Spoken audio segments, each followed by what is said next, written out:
전서 4장 16절부터 17절입니다. 16절부터 17절입니다.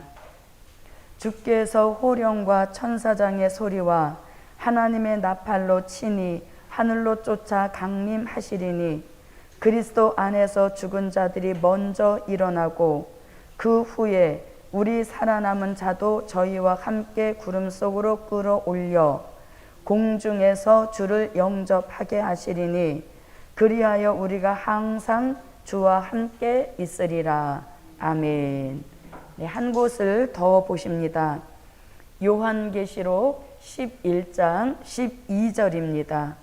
요한계시록 11장 12절입니다. 하늘로부터 큰 음성이 있어 이리로 올라오라 함을 저희가 듣고 구름을 타고 하늘로 올라가니 저희 원수들도 구경하더라. 아멘. 네, 이 두 곳의 말씀을 가지고 오늘 저녁에 함께 재무장할 말씀의 제목은 다시 오실 재림의 주. 아멘. 다시 오실 재림의 주라는 제목의 말씀입니다. 복음 받은 저와 여러분, 예수님이 다시 오실 것을 믿습니까? 네, 우리 당대에 오실 것으로 확신하십니까? 네, 누가복음 2장에 보면 의롭고 경건하게 사는 시므온이라고 하는 사람이 있었는데 그는 성령의 지시를 받았습니다. 어떤 지시를 받았는가 하면 그리스도를 보기 전에는 죽지 아니하리라 하는 지시를 받았다고 기록이 되어 있습니다. 저와 여러분에게도 반드시 성령의 지식 속에 우리 살아 생전에 주의 재림을 영접하는 복을 받는 우리 모두가 되십시다. 우리는 다시 오실 재림의 주를 믿고 사모하고 기다리고 있습니다. 그런데 먼저 초림의 주를 믿고 있어야 합니다. 아멘. 네, 재림의 주를 영접하려면 먼저 누구를 믿고 있어야 된다? 네, 초림의 주를 먼저 믿고 있어야 됩니다. 그래서 첫째, 초림의 주. 초림의 주. 자, 초림의 주님도 어느 날 갑자기 오신 것이 아니라 일정한 과정을 거쳐서 그 말씀대로 오신 역사인 것입니다. 자, 그럼 먼저 초림의 주가 탄생하신다는 예언이 있습니다. 초림의 주 탄생에 대한 예언이 있습니다. 그 예언은 이사야 7장 14절과 미가서 5장 2절부터 4절에서 초림주 탄생하실 것을 선지자 2명이서 똑같은 예언을 했습니다.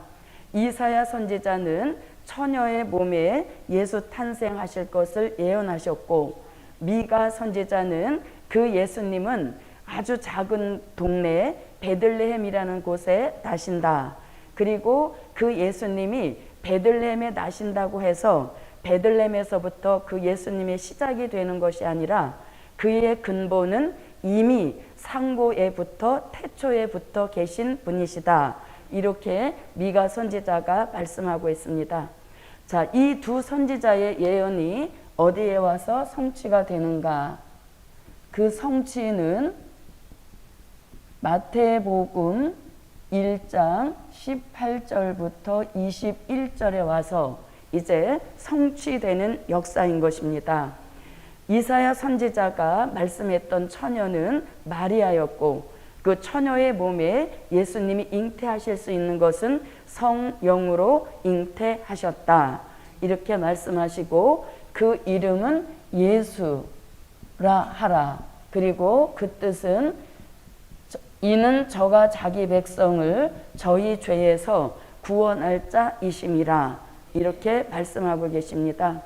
자, 이렇게 이제 예수님은 예언 따라 오신 역사인 것입니다. 자, 그런데 예수님이 이렇게 오시는데 과정이 있습니다. 자, 보십시오. 예수님은 요한복음 1장 1절 같이 태초부터 말씀으로 하나님과 함께 계셨습니다. 그런데 선지자들의 예언을 응하게 하시려고 말씀이 무엇 되셨다? 네, 요한복음 1장 14절 같이 말씀이 육신이 되시는 이런 역사를 이루셨는데, 말씀으로 계시다가 갑자기 세상에 나신 것이 아니라 누구의 모태를, 마리아의 모태를 경유하셔서 세상에 나신 역사인 것입니다. 네, 그래서 예수님은 요한복음 1장 1절 같이 말씀으로 하나님과 함께 계시다가 육신을 입고 이 세상에 오시기 위하여서 마리아의 모태를 경유하신 그런 과정을 거쳐서 오신 역사인 것입니다. 자, 그리고 초림의 주님이 오신 목적이 있습니다. 자, 초림의 주님이 오신 목적은 누가복음 22장 39절부터 44절 같이 은혜 시대 하나님의 뜻을 이루시려고 오신 역사인 것입니다. 은혜 시대 하나님의 뜻은 하나님의 아들 예수님이 육신의 몸을 입고 오셔서 십자가를 지심으로 온 인류를 구속하시는 그 목적을 가지고 이 땅에 오신 역사인 것입니다. 자, 이것이 이제 우리가 지금까지 믿어온 초림의 주님에 대한 역사인 것입니다. 그래서 저도 여러분도 예언 따라 또 오신 그 예수님, 그리고 마리아의 모태를 경유하여 오신 예수님, 그리고 은혜 시대 하나님의 뜻을 이루기 위하여 오신 그 예수님을 믿음으로 우리는 죄 사함을 얻고 또 영생을 받아 놓은 그런 복된 사람인 줄 믿습니다. 자, 이제 우리는 초림의 주님을 믿는 여기서 만족할 것이 아니라 우리는 시대적으로 볼 때 또 우리에게 주신 복음 역사를 볼 때에 우리는 다시 오실 재림의 주를 기다리는 그 축복이 함께 하시기를 바랍니다. 자, 그럼 두 번째입니다. 재림의 주. 자, 재림의 주. 초림도 한 번, 재림도 한 번입니다. 네, 초림도 한 번, 재림도 한 번인데 그 재림으로 오시는 예수님이 공중에 오시느냐 지상에 오시느냐 이것을 우리가 분별할 수 있어야 되는 겁니다. 재림은 한 번이지만, 자, 그러면 이제 작은 첫 번째입니다. 작은 첫 번째, 공중에 오실 재림의 주. 공중에 오실 재림의 주. 자, 그러면 초림도 한 번, 재림도 한 번인데 먼저 다시 오실 때에는 공중을 경유하시는 것입니다. 바로 지상에 오시는 것이 아니라 일단 어디를 공유하신다? 공중을 경유하셔서 이 땅 지상에 오시는 겁니다. 자, 그러면 예수님이 공중에 오신다는 그 역사는 데살로니가 전서 4장 16절로 17절 말씀에 보면 공중에 오신다고 정확하게 말씀하고 있습니다. 자, 왜 그러면 예수님은 바로 지상에 오시지 않고 공중을 경유해 오시는가? 자, 또 작은 첫 번째입니다. 공중을 경유하시는 목적이 있습니다. 바로 지상에 내려오지 아니하시고 공중을 경유하시는데 왜 공중을 경유하시는가? 그 목적이 있습니다. 그 목적은 복음을 위하여서 주를 위하여서 하나밖에 없는 목숨을 내어 던진 순교자들과 하나님의 입맞은 종들을 구름 속으로 끌어올려 공중에서 재림의 주를 신랑 예수로 영접할 복을 주시려고 예수님이 공중을 먼저 경유하시는 겁니다. 그렇게 믿으시면 아멘. 네. 그래서 예수님은 바로 지상에 오시지 않고 일단 공중을 경유하시는 겁니다. 경유하시는 목적은 무엇이라고요? 순교자와 하나님의 입맞은 종들을 구름 속으로 끌어올려 공중에서 재림의 주를 누구로? 신랑 예수로 영접하는 복을 주시려고 공중을 먼저 경유하시는 겁니다. 네, 복음을 위하여 최선으로 충성했는데 어느 정도로 최선으로 충성했느냐?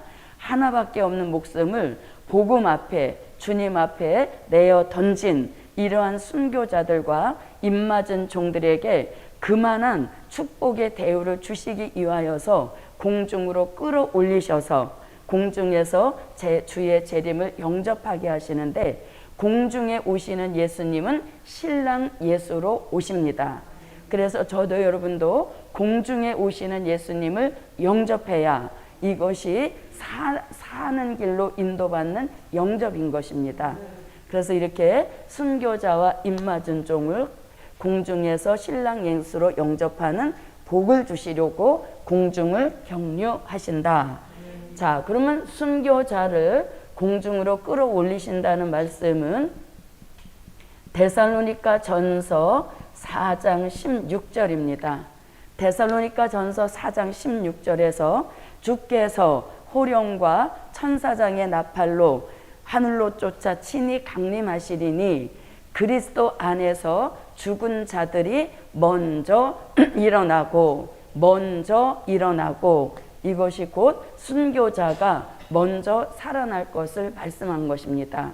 그래서 이렇게 순교자가 먼저 살아나서 주의 재림을 영접한다는 말씀인 겁니다. 자, 그러면 순교자가 주의 재림 때 살아난다는 말씀을 한 곳에서만 한 것이 아니라 고린도 전서 15장 51절부터 52절 말씀에 보면 마지막 나팔에 순식간에 호련이 다 변화한다는 겁니다. 그때 역사가 두 가지가 일어나는데, 하나는 죽은 자들이 썩지 아니할 것으로 다시 살고, 이렇게 말씀하시니 그 말씀이 곧 순교자들이 부활체로 살아나서 주의 재림을 영접할 것을 말씀하고 있는 것입니다. 자, 그 다음에 또 히브리서 11장 35절에서는 더 좋은 부활로 살아나서 재림의 주 영접할 역사를 말씀하고 있습니다. 자, 그 다음에 요한계시록 20장 4절로 6절에서는 첫째 부활로 살아난다고 말씀하고 있습니다. 자, 그 다음에 또 이 순교자가 살아난다는 예언을 이사야 26장 19절 상반절에서 주의 죽은 자들은 살아나고, 언제 살아나고, 네, 첫째 부활 때 살아나는데 주의 재림 때 살아난다는 것입니다. 주의 재림이 공중에 있을 때 그때 먼저 살아나고, 그 다음에 부활체로 살아나고, 더 좋은 부활로 살아나고, 첫째 부활로 살아나서 재림의 주를 영접하시는 역사인 것입니다. 자, 그 다음에 이제 입맞은 종들도 이 공중으로 끌어올리는 축복을 받게 되는데, 자, 입맞은 종이라 함은 요한계시록 7장 1절로 4절 같이 하나님의 인을 맡고 나오는 종들을 가리키는 것입니다. 자, 순교자들은 하나님 보좌 앞에 호소 기도하고 있다 첫째 부활로 살아나서 들림받는 역사이지만, 하나님의 입맞은 종들은 할 일이 많은 것입니다. 아멘. 사명이 많다는 얘기인 것입니다. 자, 이렇게 하나님의 인을 맞은 종들, 주의 재림 전 3년 반 동안 전 세계로 나가서 계시록 10장 11절 같이 다시 예언으로 주의 재림 있음을 전 세계에 알리는 것입니다. 그리고 이 외침을 통하여서 요한계시록 7장 9절로 14절 같이 어린 양의 피에 옷을 씻어 희게 하고 나오는 셀 수 없는 큰 무리들을 요한계시록 12장 6절 같이 예비처로 인도해 놓는, 이것이 하나님의 입맞은 종들의 기독교 역사상 마지막 사명인 것입니다. 이 사명을 다 감당하게 되어지면 이제 요한계시록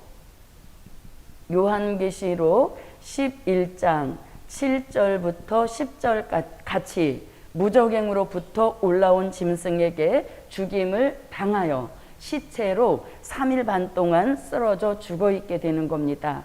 그리고 이 입맞은 종들의 영혼은 이제 낙원에 가서 순교자의 모임에 동참하게 되는 것입니다. 3일 반이 딱 차게 되어지면 요한계시록 11장 11절 같이 생기가 시체 속에 들어와 자기 발로 일어서는 역사인 것입니다. 자기 발로 일어서자마자 요한계시록 11장 12절 같이 이리로 올라오라 하는 음성을 듣고 구름을 타고 공중으로 올라가서 공중에 오신 재림의 주를 영접하는 축복이다.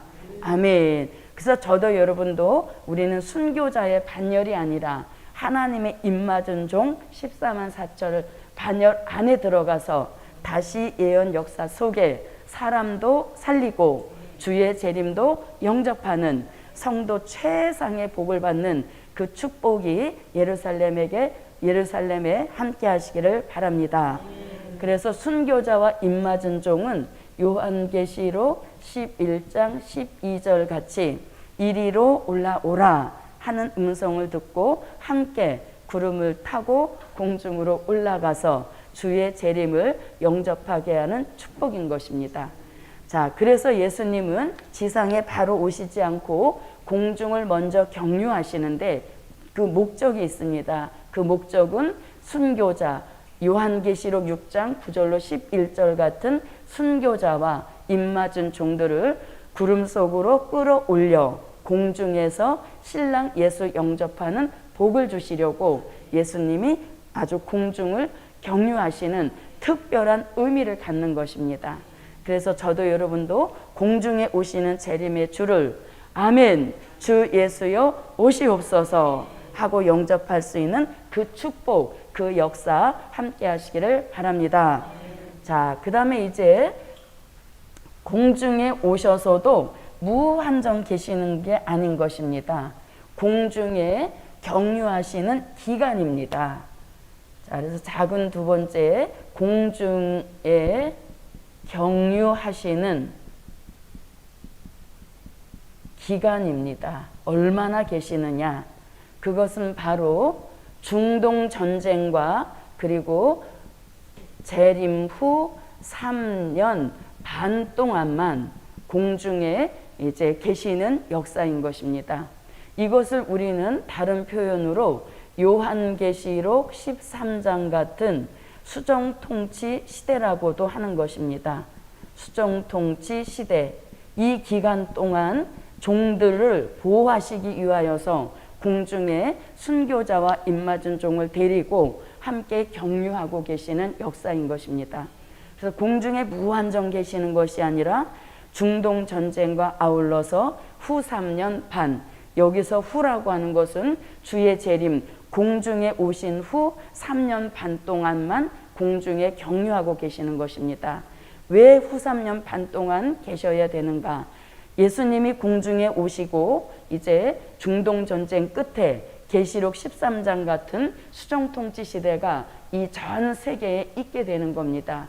이때는 무신론 공산주의가 전 세계를 장악해서 짐승표 666을 치는 이러한 시대이기 때문에 종들을 보호하시는 차원에서라도 공중 경유가 3년 반인 것을 저도 여러분도 바로 아시기를 바랍니다. 더불어서 공중에 올라간 순교자와 입맞은 종들도 그 공중에 있는 기간이 예수님과 있는 기간과 같은 그런 시간, 경유 기간인 줄 믿습니다. 자, 이것이 이제 공중에 오실 재림의 주에 대한 말씀인 것입니다. 자, 이렇게 공중에 오셔서 순교자와 입맞은 종들을 끌어올리시고 그 다음에 공중에서 재림의 주를 영접하게 하신 후 이제 정한 때가 되어지면 지상에 오실 심판의 주. 오실 때, 공중에 오실 때는 신랑 예수, 지상에 오실 때는 심판의 주로 지상에 내려오시는 겁니다. 자, 그래서 이렇게 초림의 주님도 세상에 바로 오신 것이 아니라 마리아 모태를 10달 경유하셨다면 예수님은 공중에 3년 반을 경유하셨다가 지상에 내려오시는 겁니다. 목적 자체가 달라지는 것이죠. 자, 지상에 오시는 그 역사는 요한계시록 14장 1절에서 말씀하고 있습니다. 자, 요한계시록 14장 1절을 한번 보겠습니다. 함께 읽어봅니다. 또 내가 보니 보라 어린 양이 시온산에 섰고 그와 함께 14만 4천이 섰는데 그 이마에 어린 양의 이름과 그 아버지의 이름을 쓴 것이 있도다. 아멘. 자, 이렇게 이제 지상에 오셨습니다. 자, 그러면 지상에 오시는 때입니다. 지상에 오시는 때. 언제 내려오시느냐 이거죠. 나팔로 보면 7째 나팔입니다. 7째 나팔 불면 공중에 계시던 예수님이 계시록 14장 1절 같이 지상에 내려오시는 역사인 것입니다. 또 이걸 다른 면으로 보게 되어지면 후 3년 반, 즉 수정통치, 계시록 13장 같은 수정통치 시대가 끝나는 그 시점을 기준으로 하여서 지상에 내려오시는 것입니다. 네, 그래서 예수님은 7째 나팔로 보면 7째 나팔 불고 지상에 강림하시는 것이고, 또 그걸 다른 쪽으로 보게 되면 수정통치 시대 끝나는 시점에 지상에 심판주로 내려오시는 역사인 것입니다. 자, 그 다음에 이제 작은 두 번째, 지상에 왜 오시는가? 목적이 있습니다. 그건 뭐냐면 산자의 심판을 진행하시려고 지상에 내려오시는 것입니다. 자, 산자의 심판은 더 정확하게 말하면 수정통치 시대를 이루고 있는 이 세상 나라를 심판하시기 위하여서 지상에 내려오신다는 것입니다. 그래서 예수님은 심판주의 자격으로 지상에 내려오셔서 이제 산자를 심판하시는 역사인 것입니다. 자, 그러면 이제 심판주로 지상에 오시는 것도 선지자들의 예언이 있습니다. 그 선지자들의 예언이 참으로 여러 곳에 있지만 이제 몇 곳만 보게 된다면 이사야 19장 1절로 4절 같이 빠른 구름 타고 애굽에 강림하신다고 말씀하십니다. 또 이사야 63장 1절로 6절 같이 그 심판주의 발로 포도즙 틀을 밟음으로 악인의 선혈이 뛰어서 의복을 더럽혔다, 이렇게 말씀하십니다. 또 이사야 64장 1절부터 4절에서도 이사야 66장 15절로 16절에서도 심판주의 지상 강림을 예언하고 있습니다. 또 다니엘 선지자도 다니엘서 2장 34절로 35절과 44절로 45절, 그리고 스가랴 14장 3절로 5절에서도 심판주의 지상 강림을 선지자들이 예언했습니다. 자, 이렇게 많은 예언들이 요한계시록 1장 7절 같이 심판주의 지상 강림을 서론적인 계시로 말씀했습니다. 그래서 선지자들의 예언이 요한계시록 1장 7절 같이 서론적인 계시를 거쳐서, 그 다음에 요한계시록 6장 12절로 17절 같이 목록적인 계시를 거쳐서, 그리고 요한계시록 14장 1절 같이 지상에 강림하셔서 요한계시록 16장 같은 진노의 7 대접 재앙으로 산자를 심판하시는 역사인 것입니다. 이것이 바로 지상에 심판에 주로 오시는 과정을 말씀드린 것입니다. 다시 한번 말씀드리면 예수님이 지상에 내려오시는 때는 7째 나팔 불고 내려오시는 것이고, 그걸 다른 면으로 보면 수정통치 시대 끝 시점에 내려오시는 역사인 겁니다. 또 내려오시는 목적은 산자의 심판을 진행하시기 위하여서, 즉 수정통치 시대에 들어가서 짐승표 받은 사람들을 심판하시려고 지상에 내려오시는 겁니다. 자, 지상에 오시는 심판주에 대한 예언을 선지자들이 이렇게 다양하게 예언을 했는데, 이 예언이 요한계시록 1장 7절 같이 서론적인 계시를 거치고, 그 다음에 요한계시록 6장 12절로 17절 같이 목록적인 계시를 거쳐서 요한계시록 14장 1절에 지상에 내려오시는 것입니다. 내려오셔서 계시록 16장 같은 방법으로 산자를 심판하시는 그 심판이 진행되는 역사인 것입니다. 자, 이렇게 이제 예수님은 재림은 한 번이지만 공중에 오실 때는 신랑 예수, 또 지상에 오실 때는 심판주의 자격으로 오셔서 산자를 심판하시는 역사인 것입니다. 자, 그 다음에 이제 작은 세 번째입니다. 작은 세 번째, 만왕의 왕, 만주의 주, 예, 만왕의 왕, 만주의 주. 예수님은 이제 심판, 산자의 심판이 다 끝나신 후에 이 세상 나라 전체를 본인의 나라로 만드시고 그 나라를 이름하여서 그리스도의 나라, 이렇게 말씀하고 계십니다. 그래서 요한계시록 11장 15절 말씀에 세상 나라가 우리 주와 그 그리스도의 나라가 되어 그가 나라를 세우신 그 예수님이 세세토록 왕노릇 하시리로다, 이렇게 말씀하고 계십니다.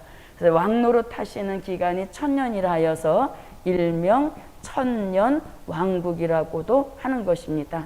그래서 예수님은 이제 공중을 경유하시고 또 지상에 내려오셔서 심판을 다 하신 후에 이 세상 나라 전체를 본인의 나라로 만드시고 본인 스스로가 통치자가 되셔서 1000년 동안 이 세상 나라를 통치하시는 역사인 것입니다. 자, 저와 여러분은 이 새 시대에 들어가기를 힘쓰자. 네, 이 새 시대는 우리가 여기서 암만 좋은 곳이다 이렇게 얘기해도 상상이 잘 안 가는 겁니다. 그러니까 저도 여러분도 일단은 들어가고 보자. 네, 우리 말로 형용할 수 없는 것입니다. 그런데 이제 조금 우리가 상상해 볼 수 있는 것은 에덴 동산, 하나님이 직접 창조하시고 하나님의 높은 수준에서 보실 때 하나님이 보시기에 좋았더라 하신 곳이 에덴 동산입니다. 그 에덴이 회복되는 나라이니까 얼마나 아름답고 정말 살기 좋은 그러한 나라를 창세로부터 예비해 놓으신 것입니다. 그래서 이 나라를 이루시려고 예수님은 공중에도 경유하시고 이 나라를 이루시려고 지상에 심판도 하시는 것이고, 그리고 최종적 궁극적 목적은 천년 왕국 통치자가 되시려고 예수님은 다시 오신다.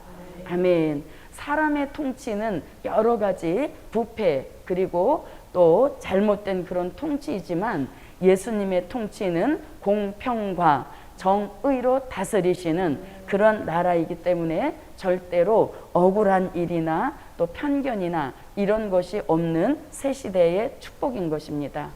자, 이 만왕의 왕이란 말씀을 이사야 선지자는 이사야 9장 6절로 7절에서 한 아기 한 아들을 우리에게 주신 바 되셨는데 그 이름은 기묘자 모사 전능하신 하나님이라 평강의 왕이라 할 것임이라.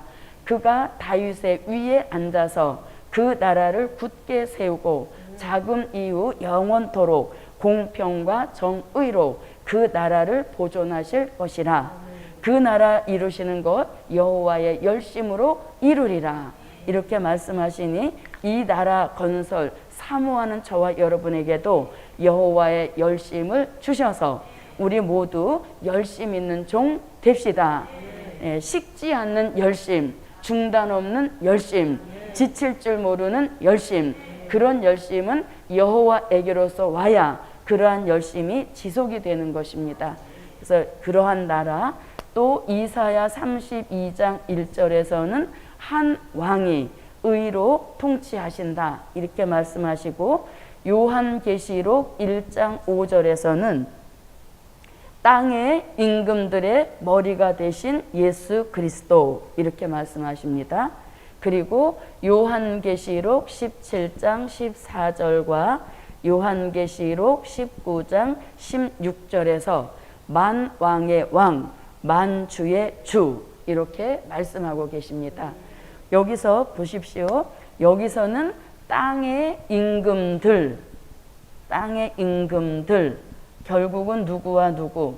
순교자들과 입맞은 종들이 땅의 임금들이 되는 것이고 이들의 머리는 예수 그리스도시다. 이렇게 말씀하고 계시죠. 그리고 또 여기 17장과 19장에서는 만왕, 이 만왕이 바로 땅의 임금들, 순교자와 입맞은 종들인 것이고 만왕의 왕이 바로 예수님이시다. 아멘. 네, 이런 역사를 이루시려고 예수님은 다시 오신다. 그 다시 오시는 예수님이 저와 여러분 살아 생전에 오시는 축복이 반드시 함께 하실 줄 믿습니다. 자, 우리는 이제 봉함했던 말씀이 개봉이 되어지고 다시 오실 재림의 주를 기다리고 있는 그러한 시대인 겁니다. 그래서 예수님에 대한 호칭을 더 디테일하게, 더 자세하게 호칭을 하는 것이 굉장히 복음적으로 유익합니다. 지금까지 2000년 동안에는 예수님, 이렇게 예수 이거 하나로 다 왔지만 이제 우리가 복음을 받아서는 예수님도 초림이시냐 재림이시냐 이게 구분이 되어야 되는 것입니다. 또 이것이 구분이 되었다면 재림의 주님도 공중에 오시는 신랑이시냐 지상에 내려오시는 심판주시냐 통치하시는 통치자이시냐 이것이 또 구분이 되어야 되는 역사인 것입니다. 그래서 지금은 그냥 예수 이렇게만 했지만 초림, 재림이 구분이 되고 또 재림이 구분이 되었다면 이 세 가지의 역사도 구분이 되어서 그때에 맞는 호칭을 불러드려야 주님도 기뻐하신다. 네, 이러한 역사인 것입니다. 자, 오늘 말씀의 결론입니다. 결론은 요한계시록 22장 20절입니다. 자, 다 함께 아멘. 네, 주 예수여. 네, 주 예수여 오시옵소서. 꿈에라도 이것이 잠꼬대 같이라도 저와 여러분의 입에서 머릿속에서 마음속에서 떠나지 않는 그런 축복이 함께 하시고 정말 그날에 가서도 저와 여러분 우리 모두 함께 아멘 주 예수여 오시옵소서. 신부로 예수 신랑 예수를 영접하는 성도 최고의 복을 받는 우리 예루살렘이 됩시다. 네, 기도드립니다.